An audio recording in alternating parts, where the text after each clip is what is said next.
Welcome to the Slow and Steady Sisterhood, where the race set before you is best run at conversational pace. No faster than an 11-minute pace. No, yeah. I can't talk any faster than that. I'm Nikki. I'm Shayla. And I'm Ashley. And today was the London Marathon. So before we start on anything else, let's talk about how fast these people were at the London Marathon. Yes, please. So the women's world record was broken again. Wasn't it just broken at Boston? Yeah. Was it at Boston? World. I think it was at Boston too. I'm gonna not be able to say the name correctly, and I apologize. Tigst Assefa of Ethiopia broke her own women's only world record. That means that she was paced by women and not paced by men. So, like when I was at the Chicago Marathon, they had males pacing that race. Oh. So she broke her own world record in London today in 2 hours, 15 minutes, and 41 seconds to better her world record of 2 hours, 15 minutes, and 50 seconds from last year. Wow. Yeah. Helen Obiri of Kenya was runner-up in 2:15:53. Can you imagine running 2:15:53 and not winning? Right. For a full marathon. We ran... what are their what's that at? How many minutes per mile are they running at? What was the total again? 2:15:41. And then third place was 2:15:55. That is close. That is 2/100ths of a second between second and third.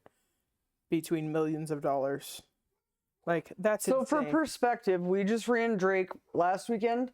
Yep. In 2 hours and like 22 minutes, right? Yeah, she was 2:22:22. Yeah. How could you forget that? Half that distance, and it took us and you were a slower bit than longer. 5 minutes and 10 seconds for 26.2 miles. 5:10. Do you know how many times I've run a 5 minute and 10-second mile? Never. Zero. Do you know how many times I anticipate doing that? Could you imagine how fast my little legs would be going? I'd be like, Like Fred Flintstone. oh my goodness. Yes. The Road Runner. Yes, it's crazy. Okay, so now let's talk about the men's race today. Okay. That page is not found. Let me go. I know, that's why I saved it over here. Sebastian, I think it's Sau. I don't know, Sawe. Sorry if I'm saying that wrong. Becomes the first runner to officially break 2 hours in a marathon. Wow. All right. He's 31 years old from Kenya. Took over a minute off the previous world record and made history at the London Marathon. The first sub 2 hour marathon on a record eligible course. So Kipchoge had run one to prove that people could break 2 hours, but they had set up all of these different things to make the conditions perfect and probably illegal shoes. But so here's the thing. So he went 1:59:30. Second place went 1:59:41 and didn't win. Wow. Can you even imagine? Wow. And then third place also broke the world record. All three of them were faster than the world record. And That's just amazing. And didn't 2 minutes flat in 28 seconds. I mean, this is crazy. So it has let me scroll down. There's a lot of ads in this article. So the guy who got second place, this is the first marathon he ever ran. And he ran in 1:59. Yeah. Yeah. That is insane. We're talking about Incredible. I've never had that level of shut your brain off and just do it. the ever. 23rd mile took 4 minutes and 24 seconds. Then, I'm going to just read this. In a split that marathon historians will commit to memory, Sau and Kehelcha ran 4:12 for the 24th mile.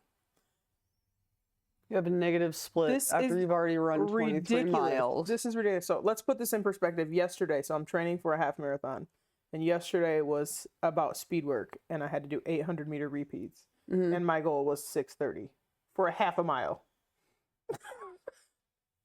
Yes. Like race pace.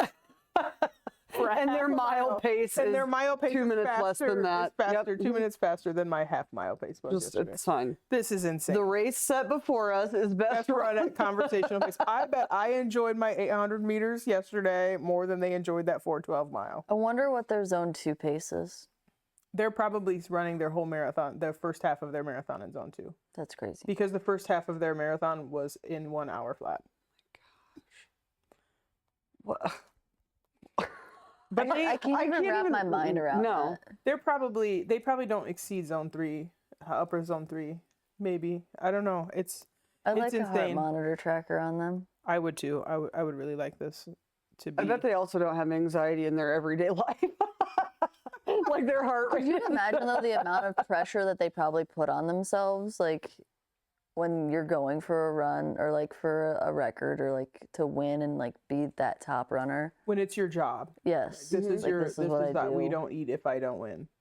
Right. Maybe it's not that dramatic at this point in their careers, but Yeah, but every day lock in early like in their what careers. What am I eating? What am I running today? What am I, and just constantly that'd be. And be at this intense. point with the big sponsorships, they probably have people telling them. I mean, they have people telling them exactly what to do. Yeah. But I think I read Kipchoge. I was reading about who's the greatest. He's the greatest marathoner ever. He does a ton of I don't want to call it charity work, but he just does a ton of awareness and making sure, running is accessible to people everywhere. He's a really good human. But I was reading about him at one point. I mean, he ran a sub 2 hour marathon and he's right at 2, but he does his long runs at 8 to 10 minute miles.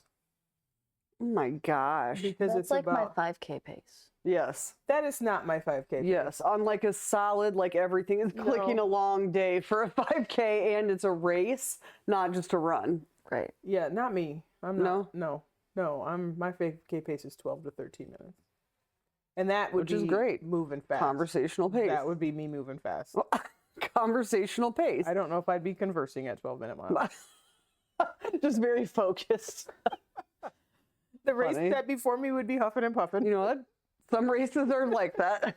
It do be like that. We went on a 10K training run earlier this week, Friday. Yep. And I decided that running up a hill was the perfect time to talk about something. I don't remember what I wanted to talk about, but Running up the hill is the perfect time to walk. exactly. We didn't, and Yeah, I talked. we did also do that. Kobe, you stink. Yeah. He does not care. That run felt really good. Like it felt nice. Like it was comfortable. My knees didn't hurt. My calves didn't hurt. Yeah. I also tried to run. You hurt his feelings. hurt his feelings. I'm sorry, but that was not nice what he did. It felt good. It did, yeah, it was nice. It was I tried to run on Tuesday maybe, and my calves were cramping like crazy. It was 3 days after the half marathon. I don't know, it didn't work. I turned around and walked home. It was terrible.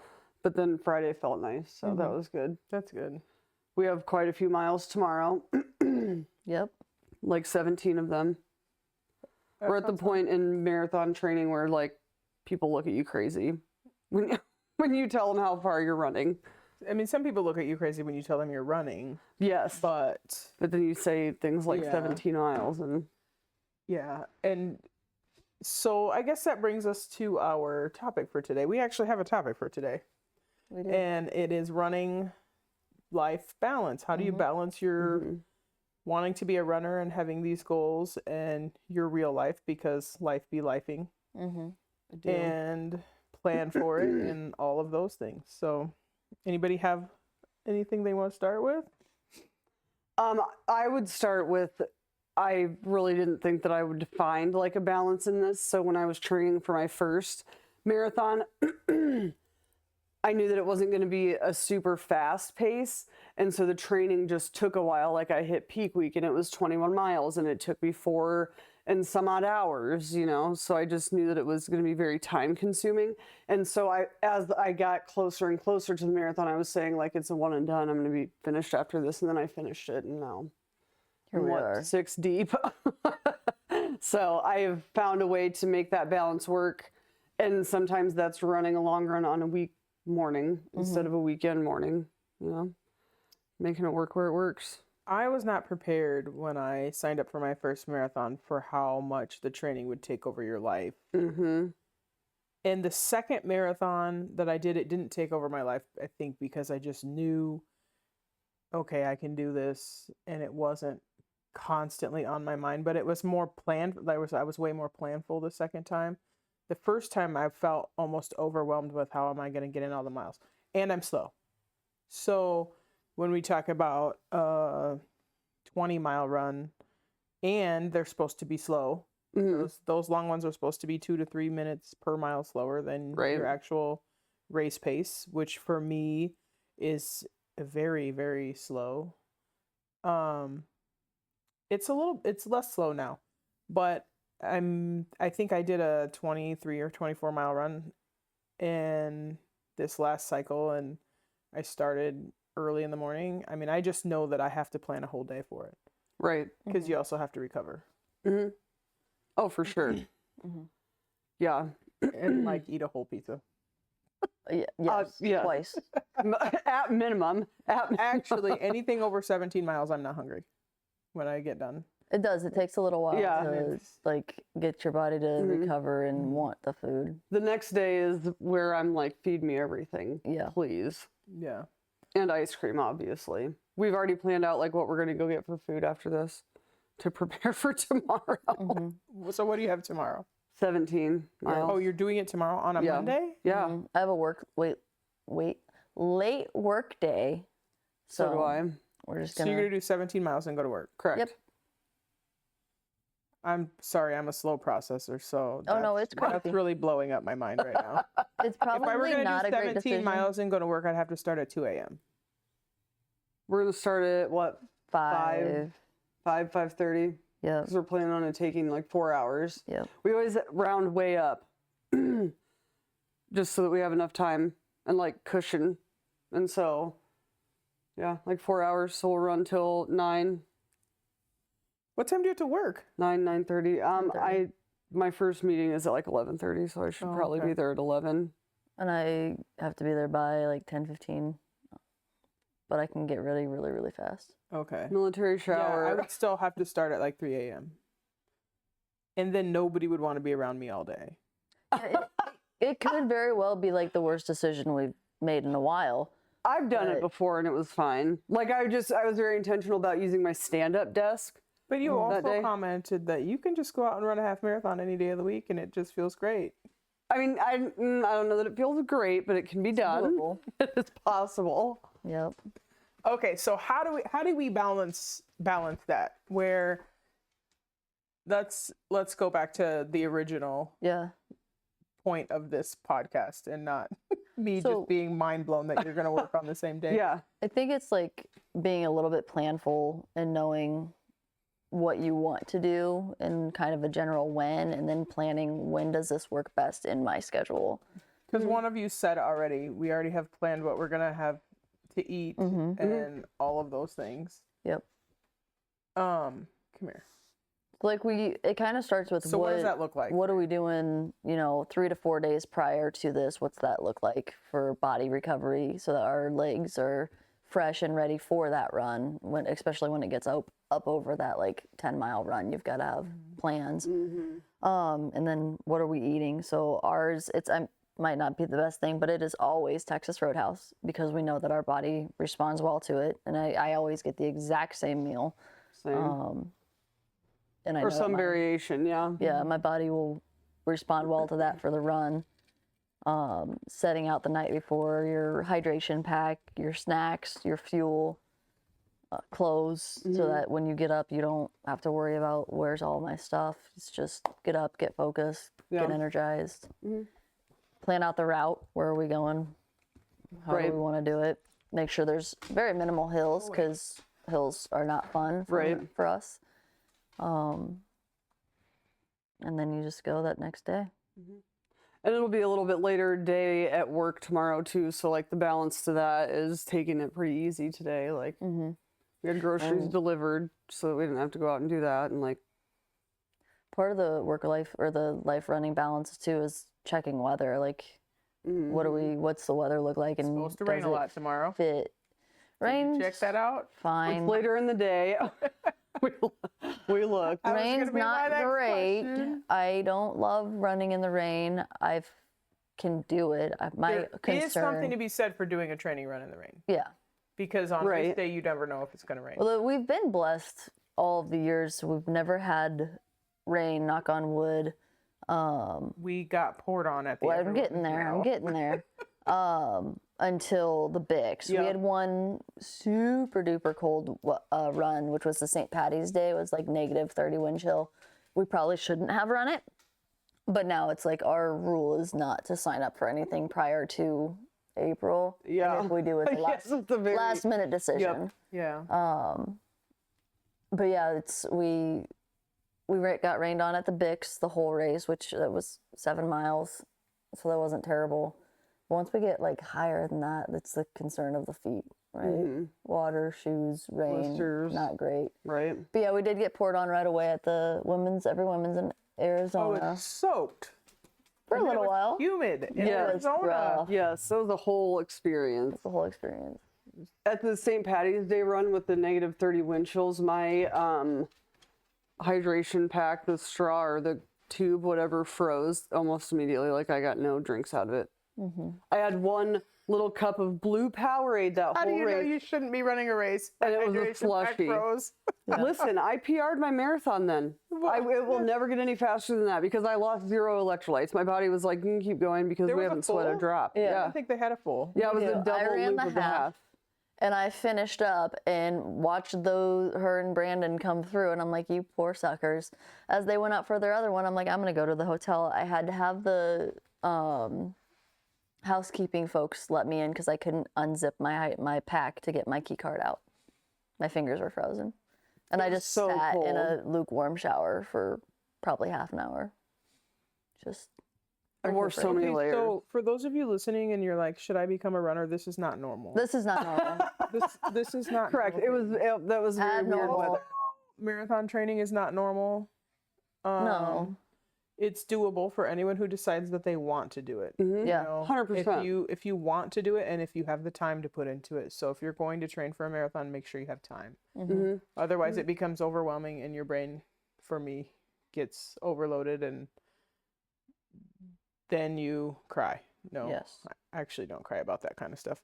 I do. I think it's important to remember too, like how you said that the run should be shorter or not Slower. shorter, slower than the actual race, but like just giving yourself time to build up and not if you're trying to follow a training plan and it is not working for you, that's okay. Listen to your body and do what you're able to do because if you push it too much, you're just gonna hate it. Yeah, that's super So you want to important. keep that you want to keep it to where it's enjoyable but challenging. And so don't burn yourself out just because there's this training plan you're supposed to be following. Right. Keep your love of running And that goes for whatever distance that Yeah. you're training for. If you're gonna do your first 5K, give yourself plenty of time. If the training plan, let's say the training plan is 8 weeks, give yourself 10 to 12 weeks because there might be things that come up. Any time I'm training for a race, it says however many weeks. I try to start 4 weeks ahead of time because I could be sick. There could be family things. The weather could be crappy, Right. and I want to make sure that I get. The important thing for me, the most important thing for me is that long run, that long weekend run.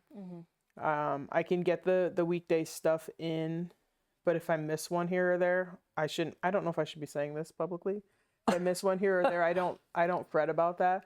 But I have to get that distance, Right. that long, Oh yeah, for sure. that long run distance because you want to train for distance, not speed. Yeah. Oh yeah. Yep.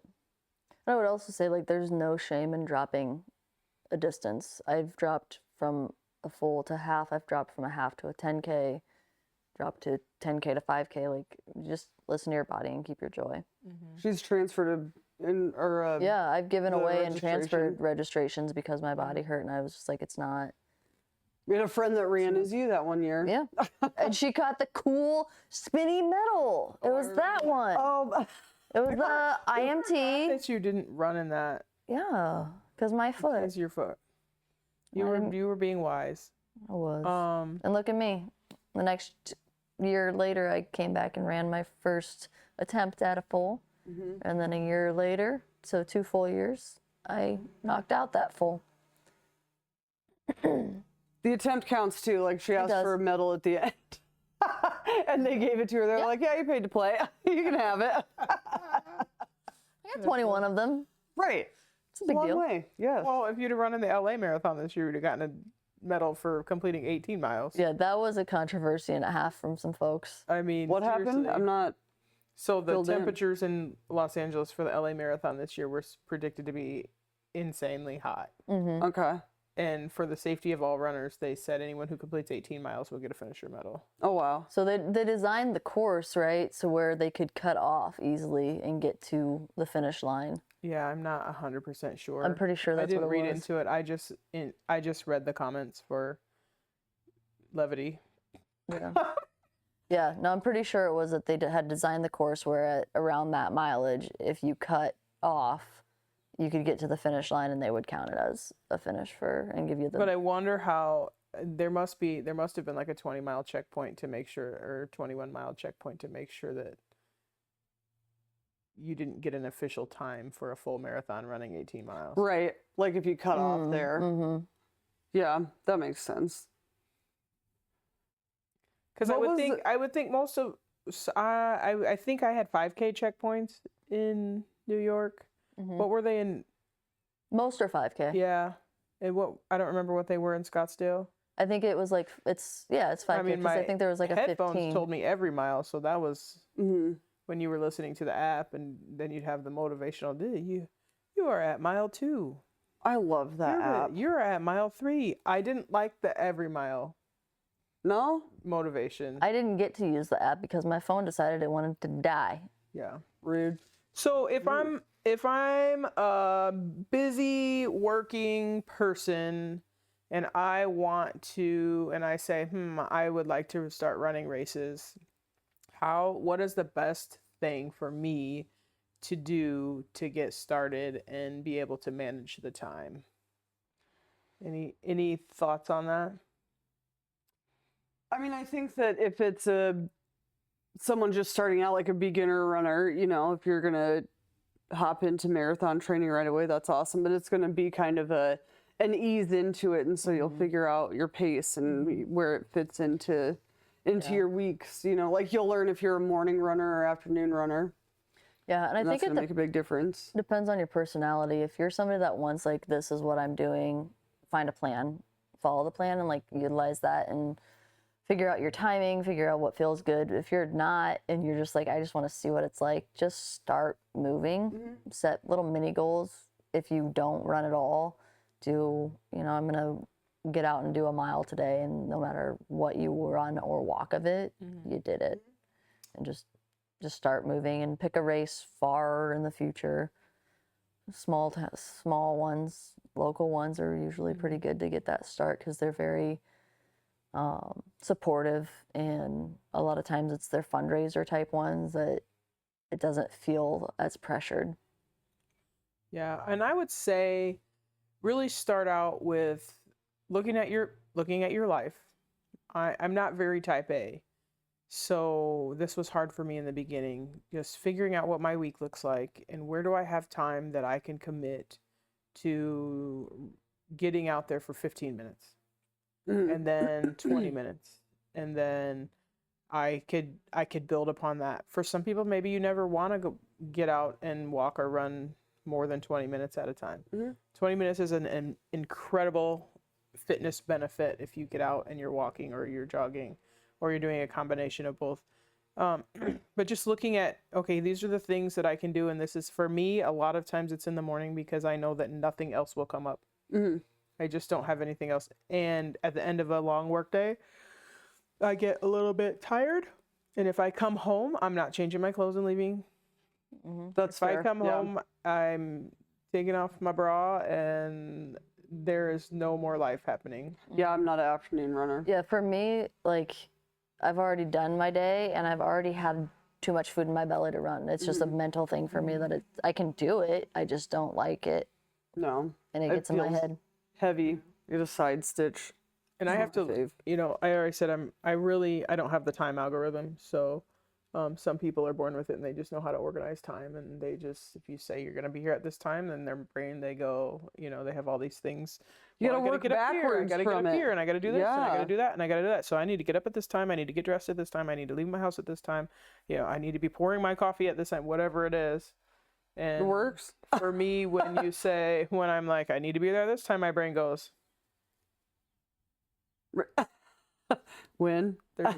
there's nothing. So I've had to work really hard at that. And with marathon training and coaching, you know, with my regular job and coaching, I actually will lay out my coaching calendar and put in, okay, so we have a volleyball tournament on this Saturday, so I won't be able to run on this Saturday, so it'll have to be on Sunday. And so I will put in how many miles I have to do. What I did last year, training for every woman's, is for accountability.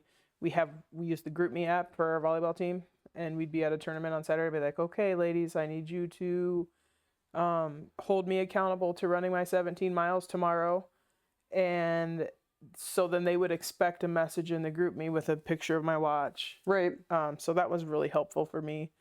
And they thought I was crazy. Actually, mostly they just cheered and called me a badass. Teenagers are awesome like Yes. that. Yeah. I also think that using like supportive platforms is good too. Like there are several apps. There's like Couch 5K as a Yeah. program, and like Runna and a whole bunch of different stuff. to I really kind of- like it when I get my Apple badges. Yeah. Oh yes, yeah. I'm one of those people. I don't have those. Well, that was awesome. Emmanuel had to let the dog out, so It's okay. the doorbell. Life be life. Last week the door opened. on its It's own. fine. Life be life. It's fine. Yes. Yeah. Oh, I funny. used a really, really awesome app, and I'm not gonna remember what it was called. It'll take me a minute. Sport Me. I did remember. Okay, Sport It's called Me. Sport Me, and you can put in your race, and you put in all of you can put in like where you're starting. You could put in I'm starting at 0 miles. I can't run any miles, and this is your race date. This is and they will and what days I'm gonna run, and then it gives you all of what your runs should be. The best thing about that app was the support. So I had a question and I just expected some automated electronic response. It's real trainers. Cool. And so I was working with that, and I had put in, it's supposed something about it, like the weather was going to be really bad. I was supposed to run a certain number of miles, and I had a lot of tightness in my hips. And I was also still working at Farrell's. So I was teaching a lot of classes.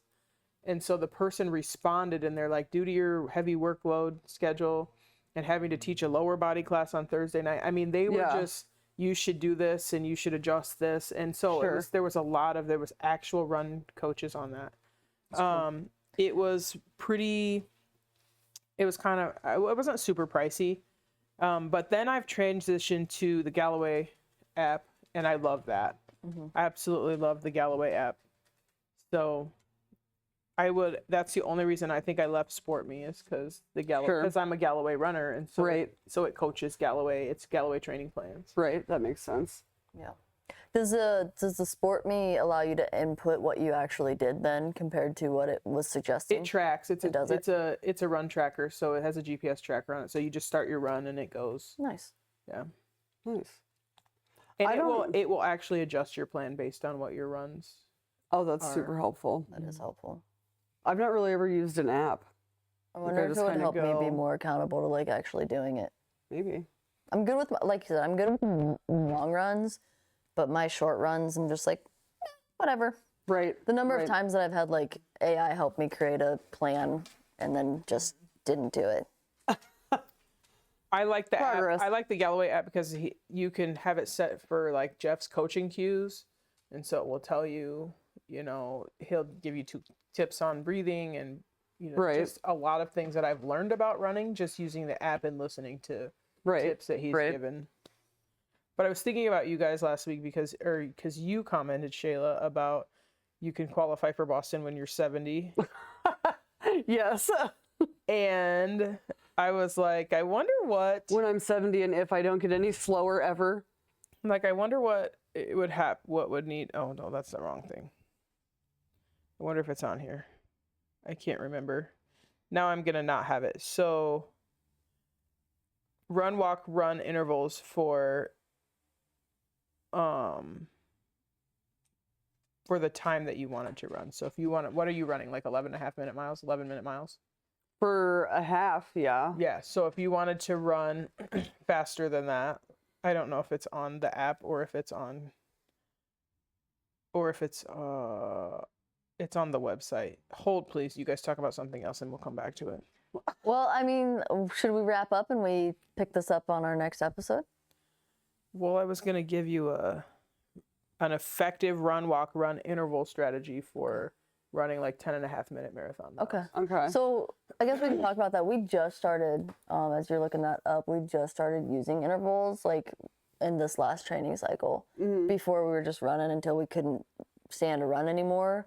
And I noticed that when I was doing that, I would end up walking much more frequently. And then running again was harder. And my body hurt. Like the recovery was a lot harder this last half where we really planned and we really stuck with the mile plan and the walking bits. My body recovered so much better and it just felt smoother throughout the whole race. So I don't know. There's some people that are like, no walking. And I'm just like, it works for Nike. It works for some people. It works for millions of people. So I don't know where it is here. Oh, here we go. So recommended run, walk, run strategies. So I was listening to a podcast with Jeff Galloway the other day. He was a guest on it and he was just talking about how they developed the run, walk, run method and feedback from over 500,000 runners that he had worked with. That's a lot of people. But they have found that walking more than 30 seconds of walking doesn't give you really that much benefit. Right. And actually can slow you down at the end of the race. And then there's and I use this, but so your run strategy, so effective intervals for, let's say if you want to run anywhere from a 9:30 to a 10:45 minute mile, you would use 90-30, so 90 seconds of running, 30 seconds of walking, 60-20, 60 seconds of running, 20 seconds of walking, 45-15, 60-30, or 40-20. Like those are what have been the most efficient. When I was in the military, that's what we did on our sprint days. We'd do those splits. So it'd be interesting to do that on some of not on your long run day. Well, maybe on your long run days, but you're going to go way slower than that. But if you're doing speed work to test out like race pace miles. Right. And see what it works. That does. We had so many folks at basic I'm just trying to get Shayla qualified for Boston by age 60. Right. Yes. Like maybe age 60. Perfect. She's Right. 70. As long as my body doesn't age anymore and I don't get any slower. Right. Yeah, there was a bunch of folks who we were failing our runs and with those splits and sprints and hill sprints and long runs. And, just basic training. We dropped a lot of time. I dropped, I think, 3 minutes off my time. Oh, wow. Yeah. Very nice. All right. So thanks for tuning in. Yeah. See you next time. If Talk to you guys you would later. like to reach out to us, we are at the Slow and Steady Sisterhood at gmail.com. The Slow and Steady Sisterhood at gmail.com. Later, y'all. Have a Bye. great one.